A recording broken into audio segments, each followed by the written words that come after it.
online ya. Kalau yang offline ini saya sapa 1 menit juga bisa.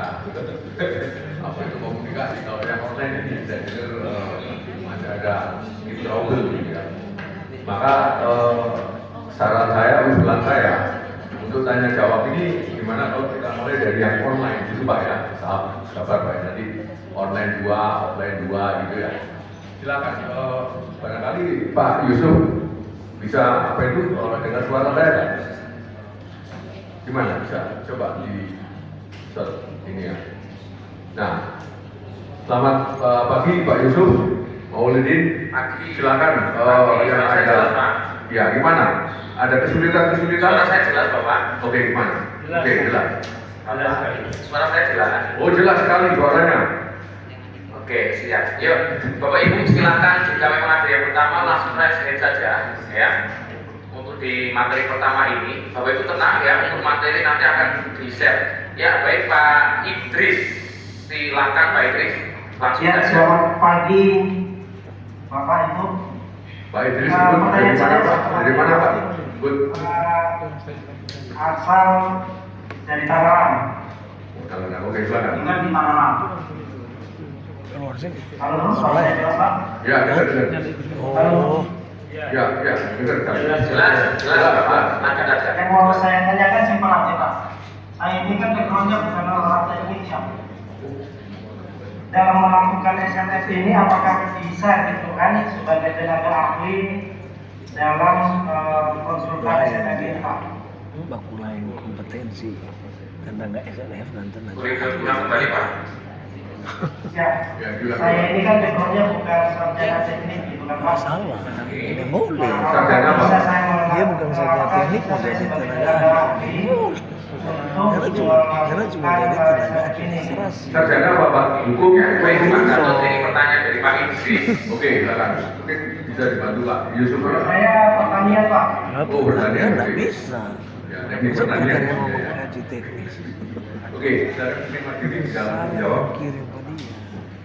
Dia kan mendaftar. Langsung dijawab atau nunggu pertanyaan berikutnya Pak? Kalau ada juga apa Pak, 2-3 gitu Pak? Tiga sekalian. Oke. Nggak apa-apa ya. Habis itu offline ya. Berarti dia mesti Silakan Pak. ahli teknik. Barangkali atau racingen nggak apa-apa. Oke, Atau baik. kalau itu Silakan sama Pak Yusuf Yusuf ya. Bisa jadi karena quiz Pertanian atau koneksi di lokasi tidak stabil, Bapak. Mungkin ada hijab itu bisa dibacakan. Ya. Dibacakan aja Pak Yusuf. Nggak bisa. Baik ya. Oke. Pak, pertanyaan dari Pak Romdani dari Ponorogo. Beliau dari Ponorogo, Pak Romdani. Pak, pertanyaannya, bangunan yang melanggar sempadan apakah harus dibongkar dulu baru dilanjut LSLF-nya ya Pak? Umumnya sekarang bangunan kan Oke, itu malah saja. Ada lagi? kebijakan pemerintah. Ya, sementara itu dulu Bapak. korban Oke. bongkar Barangkali semua tuh kita dijawab kita di sini ya. Nanti kemudian kita ke yang offline. Kebijakan pemerintah itu kan soal Pak Idris, ada perda, ada termasuk mengurangi perhatian Bapak di bidang pertanian, tetapi memang untuk bangunan gedung ini diprioritaskan bagi tenaga ahli yang berlatar belakang teknik teknik sipil atau arsitek atau mekanika atau tata ruang. salah daftar. Sebetulnya kalau ada teknik perkapalan boleh, karena teknik perkapalan itu sebetulnya lebih sulit karena Mau bikin kalau kapal teknik kan? kapal, dia kalau ada kerusakan di tengah lautan. Dia, kalau dia tidak bisa menguasai secara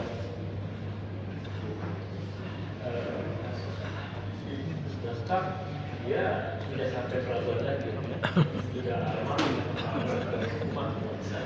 Jadi biasanya untuk teknik perkapalan sebetulnya kita izinkan juga. Ya, karena kemampuannya sebetulnya ikhlas dibandingkan yang di darat. Di darat kan kalau capek dia bisa istirahat, kalau di laut dia bisa istirahat. Alhamdulillah. Nah, itu yang pertama. Kedua, tapi Pak Idrus jangan kecewa Pak.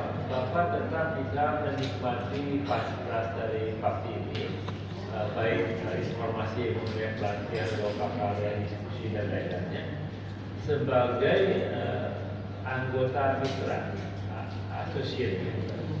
Ya, asosiat kan memiliki Tapi dia nih mulai hak yang hampir sama bisa. dengan kita, cuma Bapak tidak dari standar PGDM itu atau Merdeka Belajar tapi Only. pengetahuan yang diberikan, karena PAPTI juga kadang-kadang juga memberikan informasi dari keahlian lain. Kemudian kita juga punya anggota yang dari dokter rumah sakit. Karena kita juga kadang-kadang membutuhkan pengetahuan khusus yang juga berkaitan dengan data. Misalnya kita tidak tahu, mungkin dari Pak Idris kita bisa mendapatkan informasi bagaimana sih bangunan-bangunan agro yang ada di lingkup pertanian yang juga memiliki persyaratan yang harus dipenuhi. Ya. Itu Pak Idris. Kemudian Pak Romdhani dari Timur, kalau tidak memenuhi ketentuan pemanfaatan, sekarang dulu namanya keterangan rencana kota atau kabupaten, sekarang namanya kesesuaian pemanfaatan ruang kota. Kalau misalnya bangunan tadi tidak memiliki GSB, KDB, KLB, KDH dan bebas, dia bukan saja tidak berdasar, dia tidak ber-PBB. Jadi padahal syarat yang pertama itu kita menyesuaikan kondisi nyata dengan dokumen PBB. Nah kalau dia melanggar GSB, pasti tidak dapat IMB, tidak ada PBB. Kalau dia melanggar GSB, kemudian bisa dapat IMB dan PBB, berarti pemilik itu sakti banget. Kalau kita mau orang sakti itu sakti kan? Itu kan yang wajar-wajar saja, kita tidak berhubungan orang sakti. Jadi pertama kali dilakukan ini adalah bukan kalau bongkar ya pasti bongkar, karena dia tidak perlu dibongkar dulu, kemudian diurus PBB-nya baru itu urutannya begitu. Permohonan bisa bareng kalau untuk bangunan existing yang tidak punya PBG dan tidak ada, permohonan PBG dan asal bisa dilakukan bersama waktu, tetapi terbitnya berbeda. Terbit PBG pagi dan sorenya SRS. Kalau pengajiannya sudah dilakukan pagi dan sore hari. Itu para peneliti mungkin bisa menjawab pertanyaan. Baik, Mbak Jimmy, terima kasih. Sebelum ke offline, kedua ketiga, mungkin tambahan dari saya Mbak Jimmy bahwa memang sedang digosok anggota asosiat ya, dari PAPTI gitu. Karena saya pernah melihat di Thailand itu ya, anggota IA itu banyak sekali, hampir 7.000, 8.000, tapi sebetulnya yang arsitek saja itu hanya 3.000. Jadi sisanya itu anggota asosiat. Jadi nantinya PAPTI juga akan begitu. Jadi yang edukasi teknis mungkin bisa mengajak teman-temannya ya, jadi menjadi anggota yang sifatnya asosiat.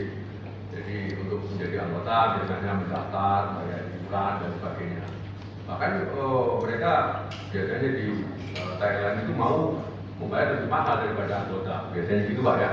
Nah, terus mereka bisa mengikuti acara apa saja daripada PAPTI gitu. Bahkan mungkin bisa menjadi partner dalam mengerjakan proyek-proyeknya, memberikan suatu konsultasi mengenai kedokteran atau juga hal-hal yang sifatnya pertanian tadi. Saya kira itu tambahan dari saya. Teman-teman yang pengkaji teknis ini bisa menghubungi Pak Patria ya, Ketua Sulut ini mengajak untuk menjadi anggota atau anggota asosiat itu sedang kita mudah-mudahan tahun ini aturan KDRT sudah memungkinkan untuk itu. Saya kira tambahan dari saya, ayo silakan dari offline siapa yang mau tanya. Saya melihat bahwa peserta di sini ada data Pak. ada 10 doktor yang hadir pada hari ini ya, kita diskusi lah ya kan, karena kami juga ini masukan-masukan gitu kan. Kami ini berpengalaman hanya dunia praktis gitu kan. Sebenarnya Pak Jim ini lebih daripada dokter atau lebih daripada profesor gitu. Ayo silakan. Ayo silakan. Oh iya, sambil nunggu pertanyaan ini Pak Idris ya. Pak Idris bisa saja nanti kalau ada tim pengkajian, Pak Idris bisa bergabung ya, dalam tim itu ya, untuk seperti apa yang disampaikan Pak Gatot. Karena mungkin pada waktu melakukan kajian pada area perkebunan atau pertanian, di mana kalian Pak Idris diperlukan. Memang nanti bilang jauhnya bukan Pak Idris, tapi Pak Idris bisa menjadi bagian dari tim pengkajian. Ayo silakan. Jadi lagi ini saya tunjuk aja sama mewakili ya apa saja lah pada tahun ini. Itu mic-nya coba dikasih. Nah ini oke.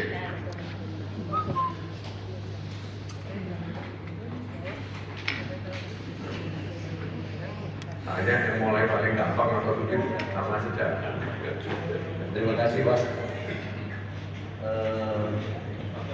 Mungkin ke arah teknis. Tadi kebetulan ada pemeriksaan destruktif dan non-destruktif.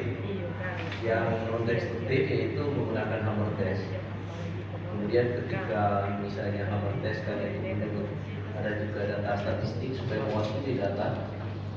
Ada juga pemeriksaan core drill. Nah, kalau core drill kan itu destruktif. Nah, bagaimana kira-kira pengaruh terhadap pengambilan sampel terhadap kolom? Pasti kan ada perlemahan. Nah, perlemahan ini apakah ada syarat nanti ketika bisa kita melakukan core drill? Apakah ada perlakuan khusus untuk menutup lubang pengambilan sampel core drill itu? Atau misalnya dikaji dulu kalau pengurangan dengan volume sekian akan terjadi misalnya kolaps atau seperti apa, karena kan tidak sembarang pengambilan core drill pada kolom atau pada balok, atau ada titik-titik tertentu yang baik yang tidak akan mengganggu stabilitas daripada kekuatan kolom dan kekuatan balok atau plat yang kita ambil core drill. Destruktif Terima kasih Pak. cuma kalau mesti destruktif bisa luang core drill. Ya barangkali yang lain sekalian. Siapa Pak? Ya. Ini Pak. Dedi.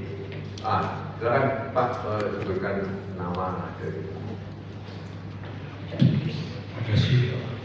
Nama saya Julius Stella dari Politeknik Negeri Manado. Mengenai penolakan pada teknologi bangunan terkini, memang sudah disyaratkan untuk menyiapkan fasilitas untuk perawatan bangunan pada bagian luar. Tapi kalau pada bangunan-bangunan yang lama, bangunan tinggi misalnya, tidak difasilitasi, berarti kan kita punya ahli kita bagaimana melakukan proses perbaikan dan perawatan pada bangunan yang lama. Berarti kan kita mesti menyiapkan bermacam metode alat dan lain sebagainya. Tapi pada kasus bangunan baru yang sudah difasilitasi, timbul kendala barangkali bagi kita kalau tenaga ahli teknik sipil, arsitektur, bahkan mekanikal elektrikal hanya memprediksi atau mengasumsikan metode perawatan. Sekarang masalahnya adalah tenaga terampil yang mau melakukan itu terkait dengan bangunan tinggi. Nah ini agaknya ada kesulitan, kecuali seperti yang Bapak bilang tadi, dia punya keahlian akrobat. Tapi tidak semua, pada umumnya tidak sedemikian. Itu untuk pendolar. Kemudian untuk beberapa fasilitas-fasilitas fungsi bangunan terkait dengan bencana misalnya gempa, maka sudah memang masuk dalam persyaratan utama untuk bangunan-bangunan gedung untuk menetapkan menerapkan jalur-jalur evakuasi. Artinya kalaupun sudah ada jalur evakuasi, kemudian orangnya meninggal di area yang tidak ditentukan misalnya atau diharapkan, yaitu nasibnya barangkali. Tapi kan harusnya ada aturan untuk itu. Tapi saya juga ada pengalaman baru bahwa bukan cuma jalur evakuasi juga. Saya ketika melakukan satu renovasi satu area, saya pikir-pikir ini perlu diterapkan, yaitu lampu emergensi. Jadi ketika biasanya pada saat gempa atau katakanlah mati lampu. Kalau pada saat gempa pasti berurutan adalah mati lampu. Nah itu orang semua pada keluar ketika lampu mati, walaupun tahu tanda daruratnya, tapi berdesak-desakan. Makanya saya menerapkan seperti ini. Ini saja barangkali pertanyaan dan pengalaman kami. Terima kasih, Pak.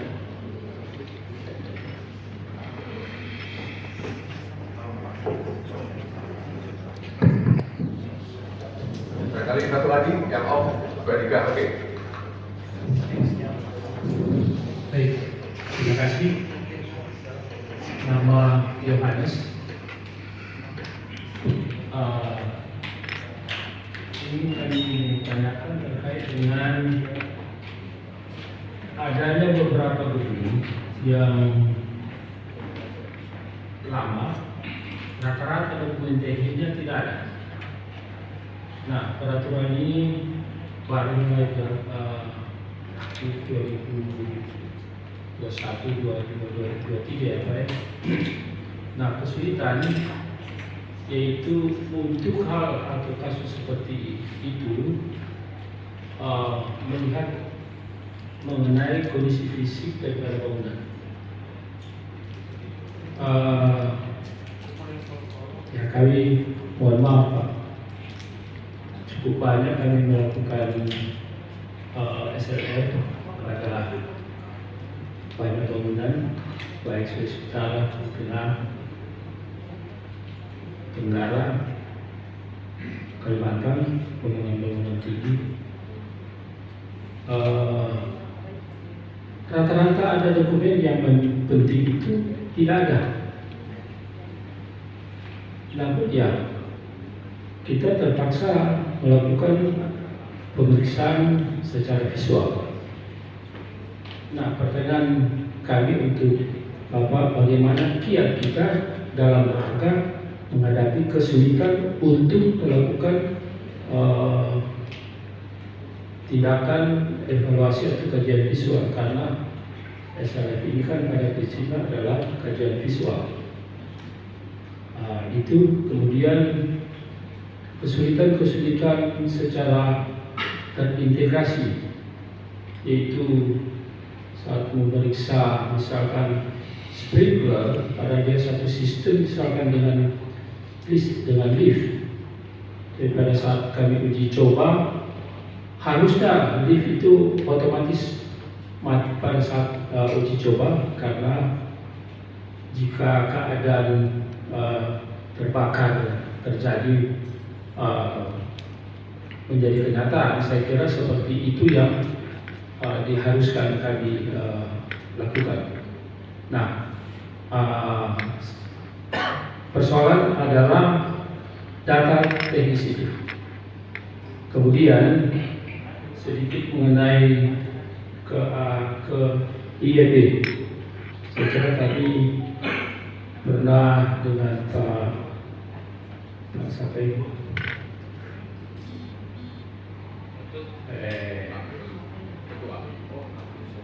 Hukum. Kami pernah sama-sama saksi ahli pengadilan terkait IEB.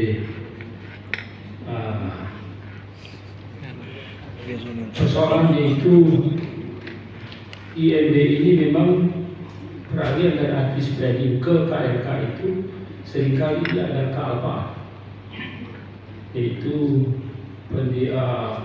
pemilik seharusnya menurut perda yang berlaku harus menerima aktif training atau KLK, tetapi itu tidak.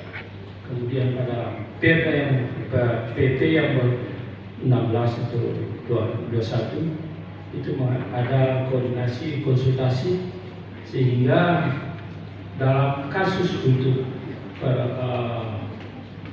perombakan kalau ada rekomendasi seperti itu sebenarnya memang perlu ada kajian lebih analitis, sistematis terkait dengan langkah-langkah SOP atau prosedur yang diatur baik secara PP-nya maupun SOP-nya. Jadi saya kira itu saja, lebih kurang kalau ya ada yang dapat dijelaskan, terutama yang terkait dengan tadi, karena ya mohon tambahan lagi Pak, untuk bangunan yang tidak sederhana, rata-rata rumah tinggal yang lama, ya, karena sampai sekarang ini banyak sekali rumah-rumah yang memang belum memiliki IMB, tetapi proses sekarang harus lewat terkait dengan SLF. Nah, dokumen teknis ini rata-rata mereka ya, tidak ada. Pemilik hanya melakukan kontrak kerja, perjanjian tidak tertulis dengan tukang atau boleh dikatakan pemborong yang memproduksi. Nah, saya kira di mana dalam rangka kekurangan seperti ini, sebab seringkali pada saat sidang atau ada SPD terkait dengan pengeluaran DPG ini, itu peran antara tim dari pemilik dengan tim yang disiapkan oleh JTSP. Terima kasih. Silakan Pak Bibi, langsung saja. Saya juga mengingatkan peserta online siap-siap dua pertanyaan nanti, saya kira itu ya.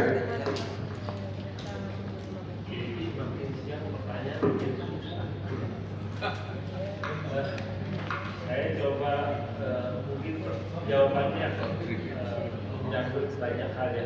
Jadi mungkin Pak Yudi, Pak Yudus dan Pak Yohanes ini mungkin ada beberapa yang saling berkaitan. Cerita saja. Memang dalam urusan koordinat ini memang dilematis. Tidak ada koordinat, semuanya juga. Biasanya kemudian kita melakukan scanner untuk memastikan bahwa latihan yang kita nanti akan buat itu tidak mengenai tulangan. Karena itu biasa kita ambil di kelas dulu, ya kelas atau tangga, ya, supaya kalau akan merubah kekuatannya tidak begitu signifikan. Kita kadang-kadang mencoba untuk mengkorelasikan hasil tes dengan sesungguhnya. Jadi biasanya kalau saya lakukan sambil kita pada waktu tidak berasa bencana, di mana sampai jauh dari momennya jadi sekurangnya ada di daerah yang cukup aman tanpa kolom dulu ya. Jadi artinya di daerah tangga, di daerah plat, sama di daerah batu. Kalau kemudian jika ini sudah bisa kita korelasikan, ya sudah. Kita tidak perlu mengganggu kolom, karena kolom itu agak kritis. Nah, kalau misalnya diperlukan, maka kita lihat juga biasanya kalau melakukan monumen besar, monumen asal, kira sepertiga yang katanya aman. Di mana setapnya tidak diinginkan. Tapi usahakan untuk kolam ini dibatasi seminimal mungkin. Jadi kalau diperlukan saja. Karena kita kan tak mengatur strong kolom di kita jangan memperlemah kolomnya. Kalau beam atau lemah memang sudah bawaannya harus jadi kemudian Pak Julius memang di beberapa tempat bukan hanya bangunan lama, bangunan baru biasanya tidak disiapkan dua lagi. Nah, seperti di Terminal 3 itu mereka punya alat scaffolding dan sebagainya, tapi mereka lebih suka menyewa ahli pemanjat tebing. Pemanjat ahli pemanjat tebing itu dia diberi latihan tambahan untuk tata cara pengertian kaca dan sebagainya. Karena pemanjat tebing kan nyalinya 3 ya. Nyawanya ada 10 ya, jadi dia nggak takut jatuh. Jadi banyak sekarang para ahli pemanjat tebing, orang-orang ahli pemanjat tebing itu mempunyai pekerjaan sekunder itu membersihkan asap bagian luar. Tetapi kalau tukang-tukang kita memang lebih berani dibandingkan tukang. Pada waktu pembangunan menara Petronas di Palu, kemudian saya ke sana. Kemudian konsultan utamanya teman, jadi saya boleh naik ke atas pada saat pembangunan. Jadi kita pakai passenger bike itu ya dibuat. Ya sambil berduanya panjang lebar lagi, karena goyang sampai 68. Baru sampai 72 lantai, tapi kita boleh naik di sana. Nanti di dalam kerangkanya dulu. Ada sekitar 15 sampai 20. Nah semua ngomongnya sudah mau jawab. Jadi semua dapat. Bahasa asing lain. Ini dari Indonesia semua ini. Orang-orang asing Vietnam yang kenal Indonesia mainnya cuma di lantai 5 bawah. Lantai 6 ke atas bagian kami. Entah apakah dia berani atau nekat kan beda. Jadi tapi nyatanya di lantai atas semua orang yang berteriak. Jadi kalau misalnya ada tenaga Indonesia, tenaga konsul Indonesia mogok Malaysia, tidak ada perbedaan konsumen. Sebetulnya bisa dilakukan semacam bargaining power ini, tapi sengaja dimasukkan yang ilegal supaya bisa memberikan keterangan. Kamu nggak punya izin, saya pulang ke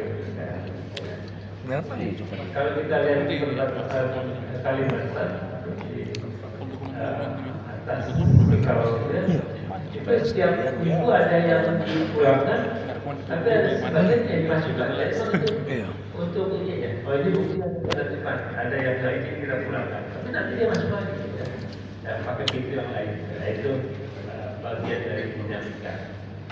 Kemudian terkait kebencanaan, memang jalur evakuasi termasuk yang kita periksa. Jadi, terutama masalah tangga kebakaran.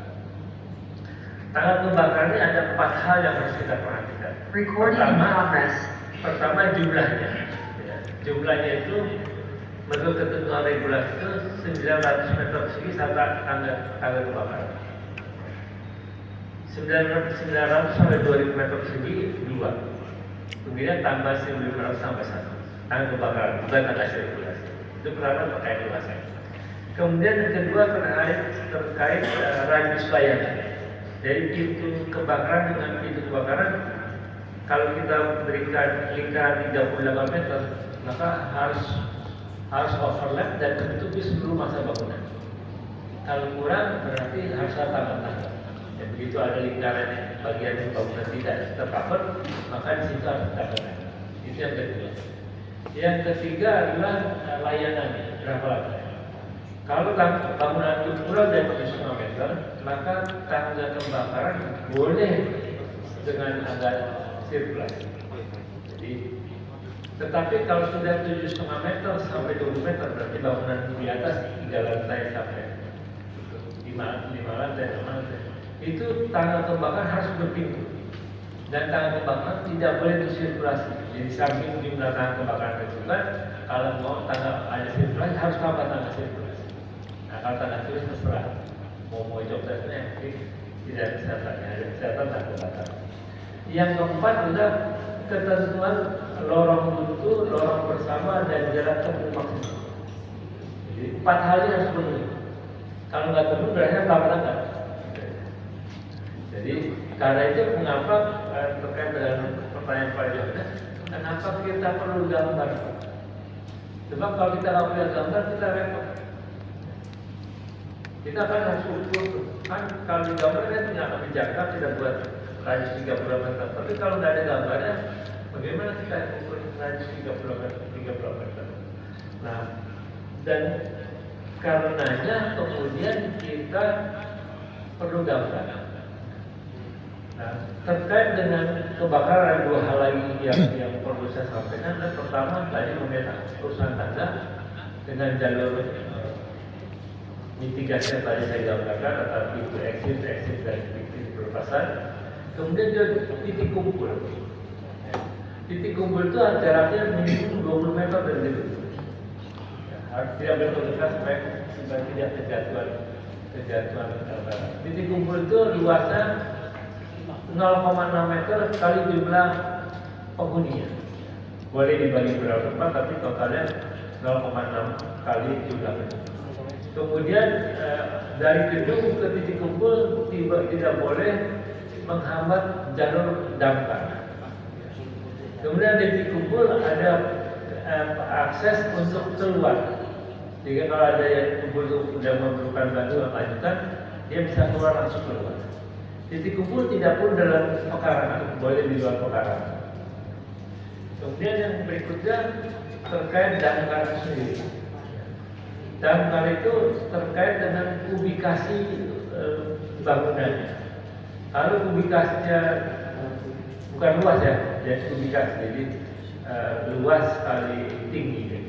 Kalau ubikasinya 7.100 meter persegi, 7.100 meter kubik, maka layanan damkarnya seper-6 kali.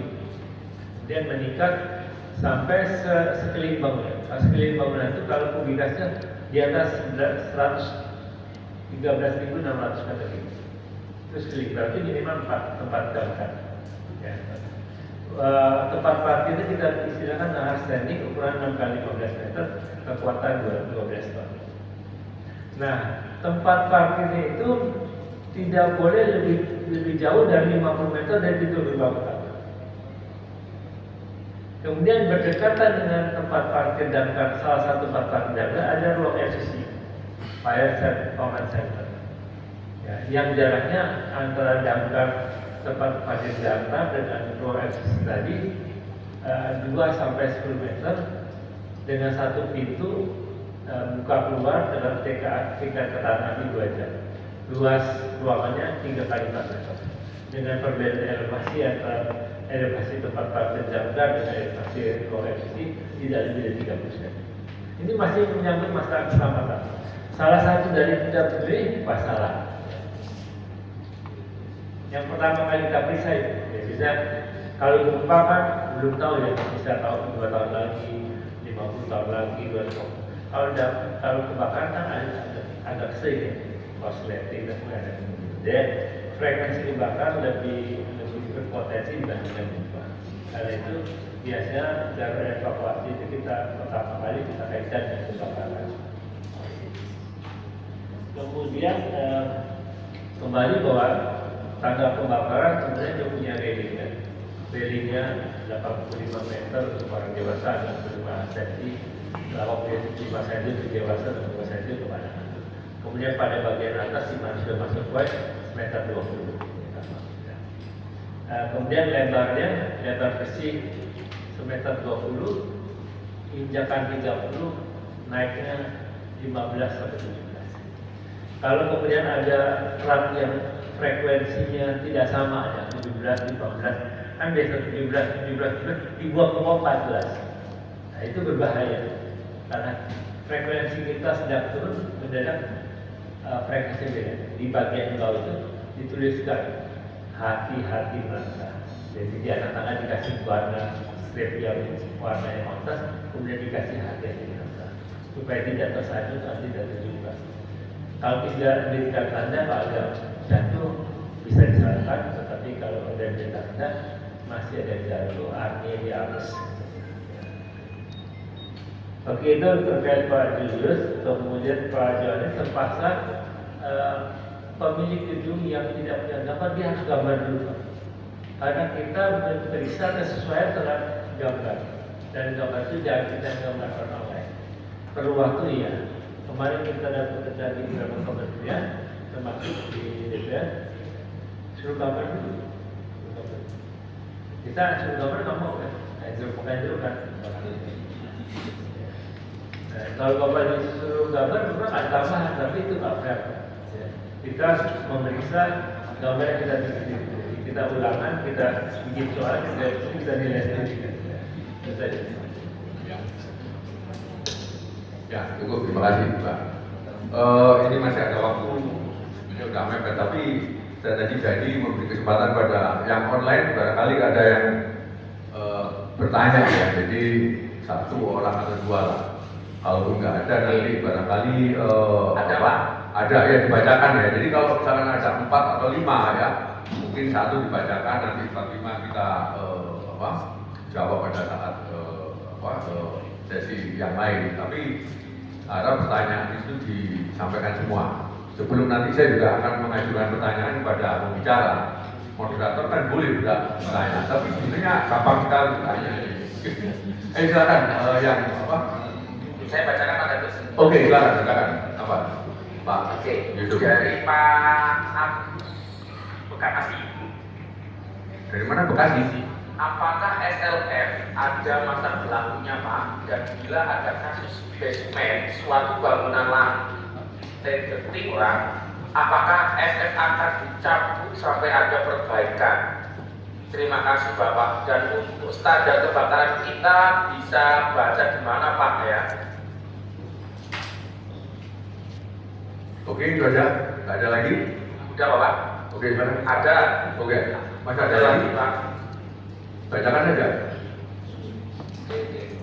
Nah ini dari Pak Dodi Serang Banten.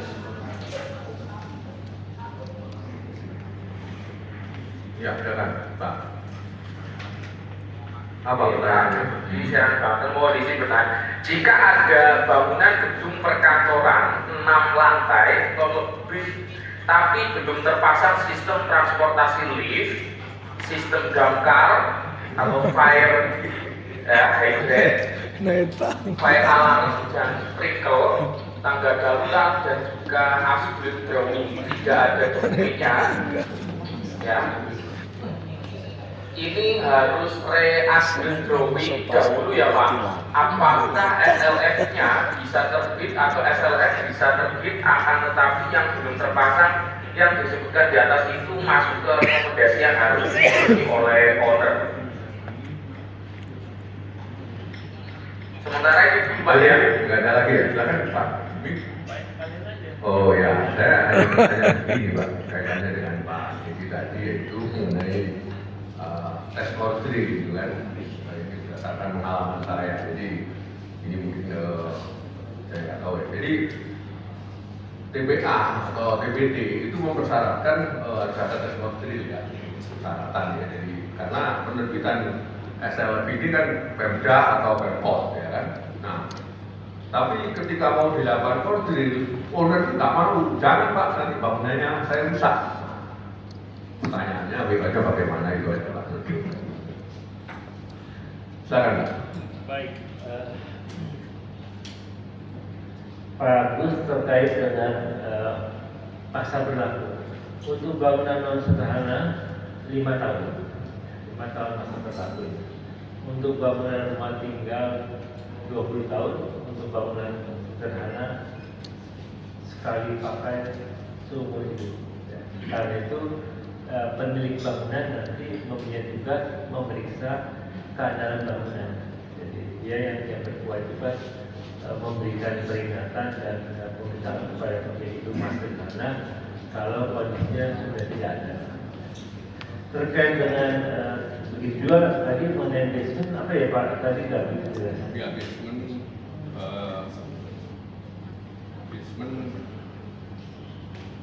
kurang bisa. Coba Pak, apa? Pak, tadi bacakan Pak Yusuf Pak, yang ini disebut tadi, diulangi bisa Pak? yang basement yang dari Pak Agus Bekasi. Oke, baiklah. Sebentar saya bacakan ulang Pak ya. Pak Agus Bekasi. Yang terkait basement saja Pak. Oh ya.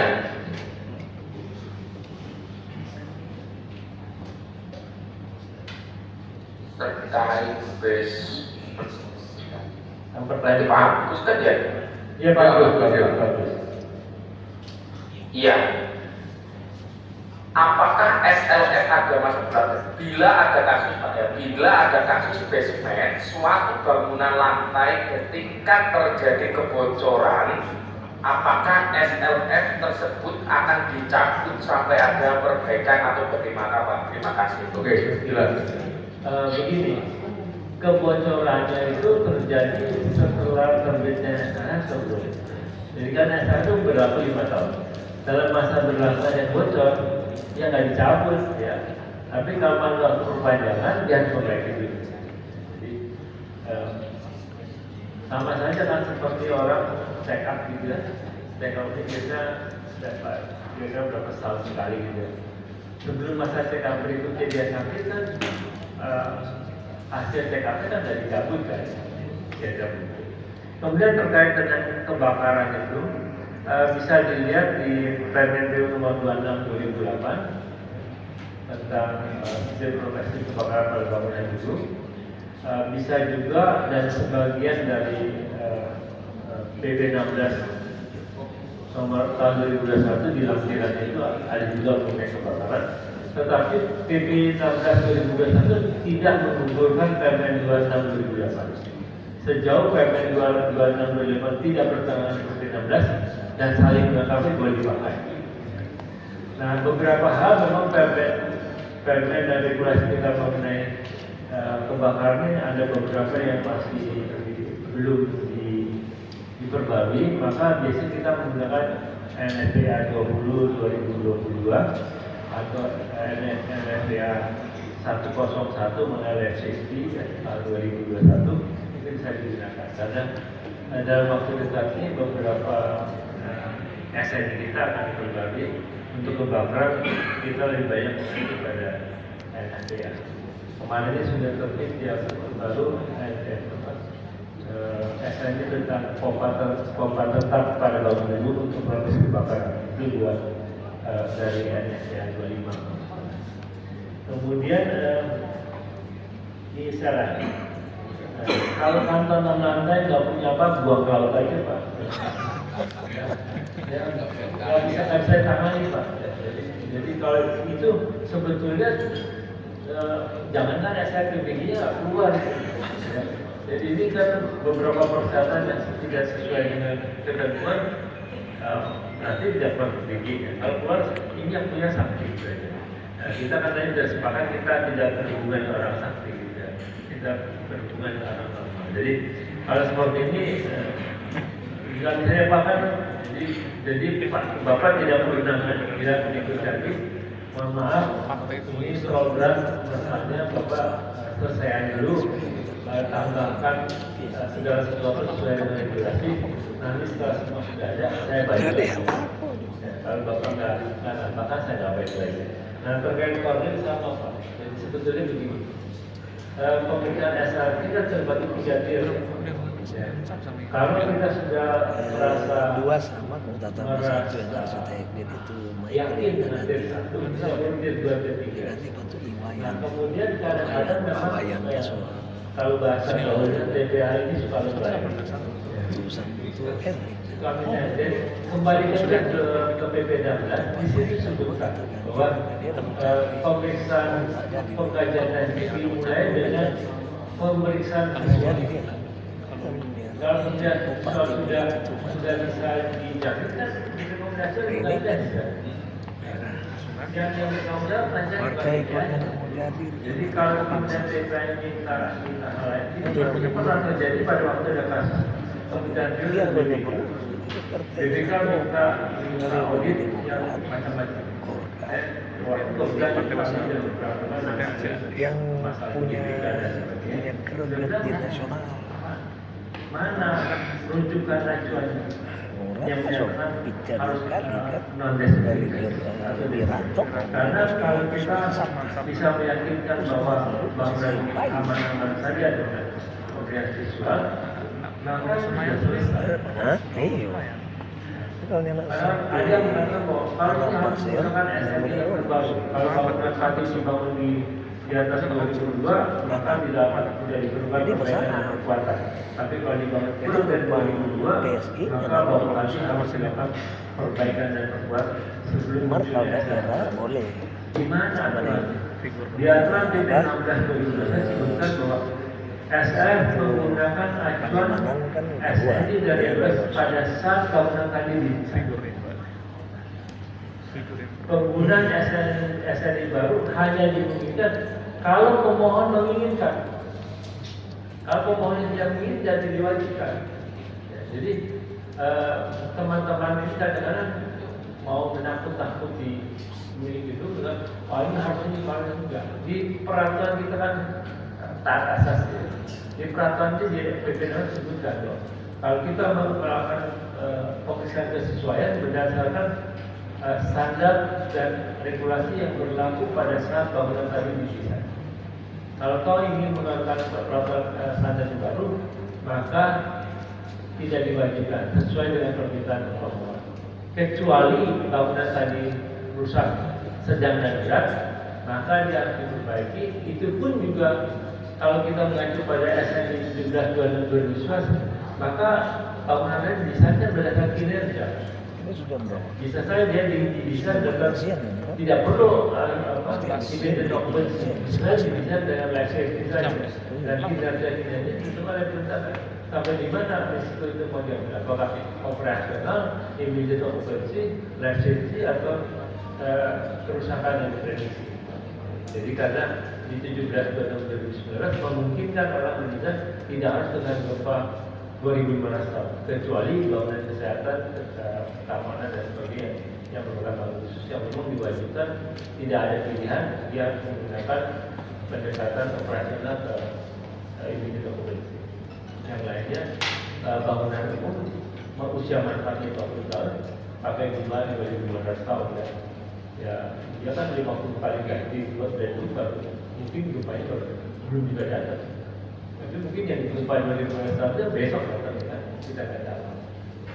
Tapi kalau kita sudah mendisklaimer, kita disclaimer bahwa kita bisa data safety, kemudian kalau gempa itu di atas safety langsung, ya nggak bisa apa-apa. Karena kita masih memang untuk kinerja seperti itu. Itu saja mungkin. Ya, terima kasih Pak Jimmy. Jadi saya tidak ingin menyimpulkan banyak. Intinya kepada seluruh peserta off dan online sebaiknya belajar terus untuk mengikuti ilmu pengkajian teknis yang selalu berkembang. Dan saya kira sebelum memasuki sesi kedua narasumber dari PUPR Pak Wahyu Maksudana sudah siap. Kita beri applause dulu pada Pak Jimmy. Dan perlu saya sampaikan kepada operator dan teman-teman bahwa sebelum memasuki narasumber kedua ini di belakang ada coffee break, jadi kita tak ada istirahat, ambil sendiri langsung itu ya. Lalu saya ingat mau bertanya, di paparan saya ada handphone, nomor handphone dan kemudian. Jadi silakan dihubungi saja ya kalau bisa lihat saja ya handphone dan